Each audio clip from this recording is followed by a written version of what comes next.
अस्सलाम वालेकुम friends, welcome back to my YouTube channel daily tips with Asma. Nisha नाम का शुमार लड़कियों के नामों में होता है। निशा एक इस्लामी नाम है।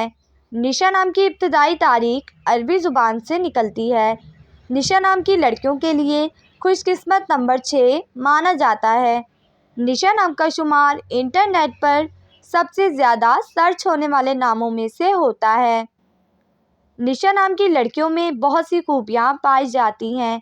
निशा नाम की लड़कियाँ बहुत खुश मिजाज होती हैं। निशा नाम की लड़कियों में ज़्यादातर मिलनसार लड़कियाँ पाई जाती हैं। निशा नाम की लड़कियों के लिए मुवाफिक रंगों में सुनहरी और नारंगी रंग शामिल है।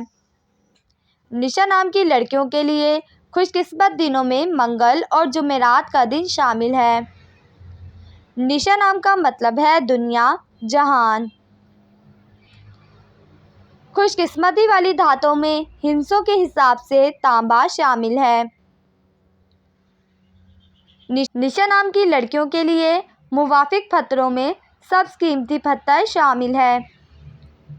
फ्रेंड्स, अगर आप अपने नाम का मतलब जानना चाहते हैं तो कमेंट बॉक्स में अपना नाम लिखें। इंशाअल्लाह हम आपके नाम की वीडियो ज़रूर बनाएंगे। Thanks for watching. अल्लाह हाफिज़।